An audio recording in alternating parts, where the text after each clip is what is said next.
Okay, good morning. Here's our starter. So this is quite a big starter, but it's useful because it's pulleys, which are going to be on your assessment. So you've got a good pulleys question here, 8-mark pulley question, and then you've got a detailed reasoning, which is always good. So a detailed reasoning question on integration. So detailed reasoning, and so you can't see that bottom bit there, can you? Right, that's better. I think I'm going to try and get that a little bit lower. That's going to work. Now it's really lopsided. Okay.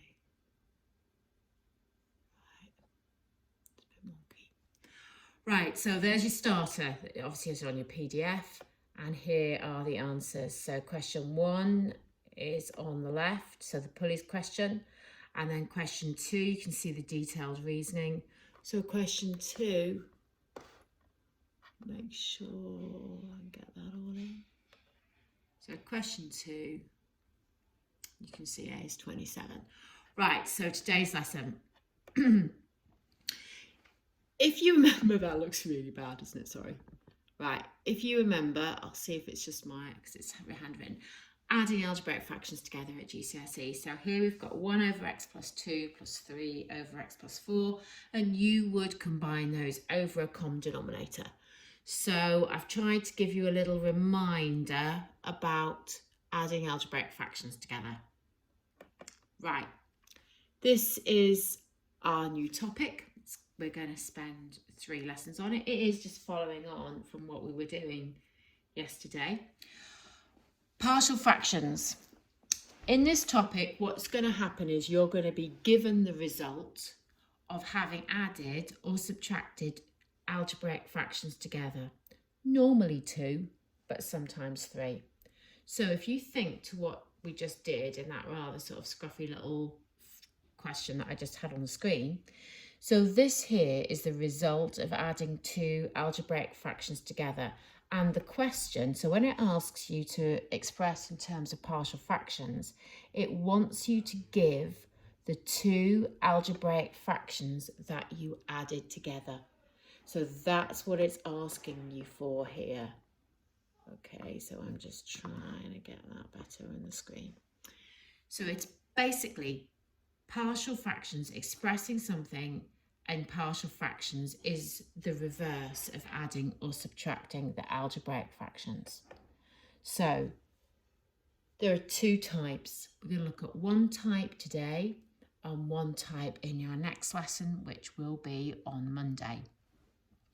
So this first type is where your denominator has linear factors. So linear factors means there's no powers, no squares, no cubes, or anything like that. So like x plus 3 or 2x minus 5. So something that looks like this, and this is its sort of generalization, would be expressed in something as an addition. So we tend to use capital A and capital B for the unknown numerators that we're going to find. So you take each of the linear factors on the denominator and you put them as single denominators in your partial fractions. So here's an example. Express 2x plus 3 over x plus 1, x plus 2 in partial fractions. So the first thing you're going to do is you're going to get the 2 denominators, the x plus 1 and the x plus 2, and you're going to write it as the sum of 2 fractions. Now we always write it as an add. It may be that b will be negative and then that will change, but we always write it as an add. And we're using the equivalence, although I don't think they'll get too upset if you don't. So what you now do, that's the first thing you do.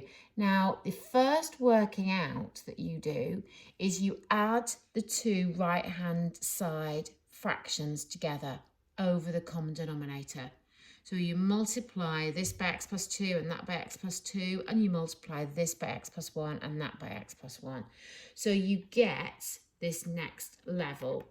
So you're going to get 2x plus 3 on this side over x plus 1, x plus 2, and you're going to get this fraction on the right. Now what you now notice is that your denominators are the same. And because the denominators are the same, then your numerators must be the same.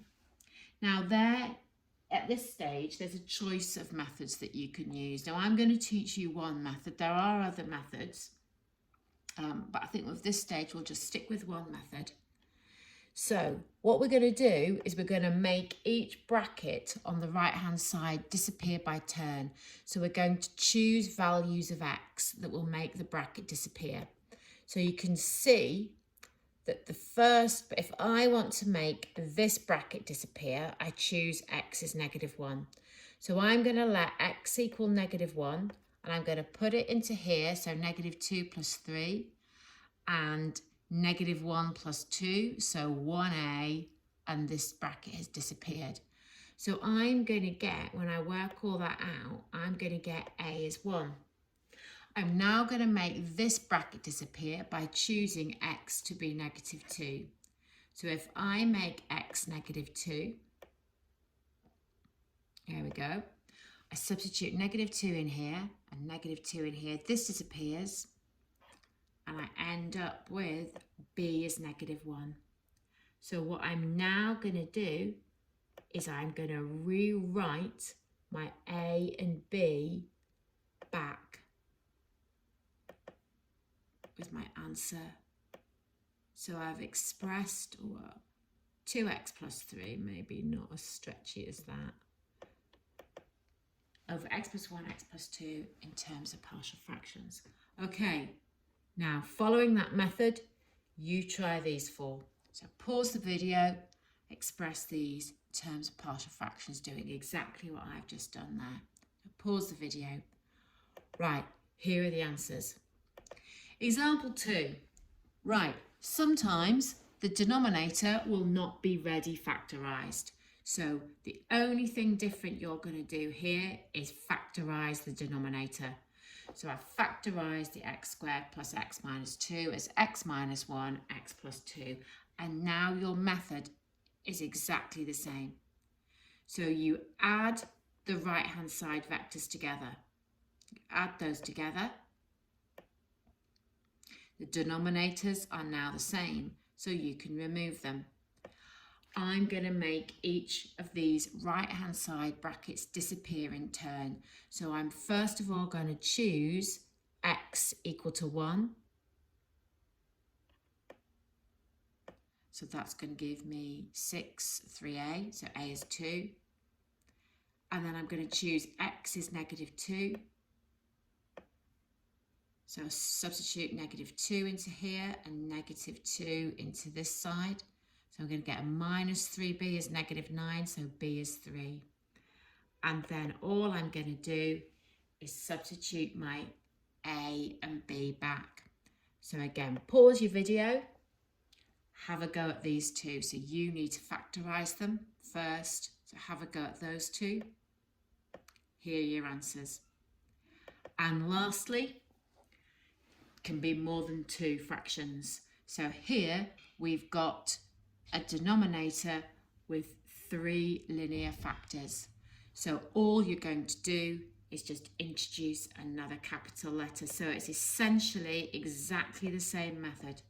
So you split up the fraction over the single linear factors, a, b, and now c. The first thing you do is you add, so it's a bit messier, you're going to add these right-hand side vectors together. These right-hand side fractions together over your common denominator. So you've multiplied this denominator by x plus 2, x minus 3, so the same with the numerator. Multiplied this by x plus 1, x minus 3, so the same with b. Multiplied this by x plus 1, x plus 2, so the same with the numerator. Your denominators are now the same. I'm going the wrong way. So you can just compare your numerators. and you're going to choose a value, and it will make 2 of these disappear. So have a quick look at this first one here. So if I choose x is -1, this will be 0, making the whole of that 0, and this will be 0. So it's going to enable me to work out my a. So if you substitute -1 in here, you're going to get -12 is -4a. So because that's going to be -1 times, sorry, that's going to be 1 times -4. So -4a, -12, a is 3. I'm now going to put in x as -2 to make this disappear and this disappear. So they're going to disappear, and it's going to work out my b. So when I put -2 in, I'm going to get -10 on this left-hand side and 5b on this side. So I'm going to get -1 times -5, which is just 5. So b is -2. And then lastly, to work out c, I'm going to substitute in x equals 3. It will make this 0 and this 0. So I'm going to have 3 plus 1, which is 4, times 3 plus 2, which is 5. So on this side, I'm going to get 20c. And if I substitute 3 in here, you can see I'm going to end up with 40. So 20c is 40, so c is 2. And then I just substitute those back in. So there's my answer.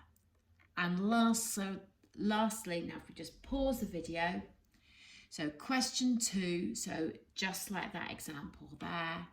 And then extension questions 5 and 6, where you've got to factorise your denominator, and there will be 3 terms on your denominator to factorise. And there are the answers. See you next Monday. Good luck in the test.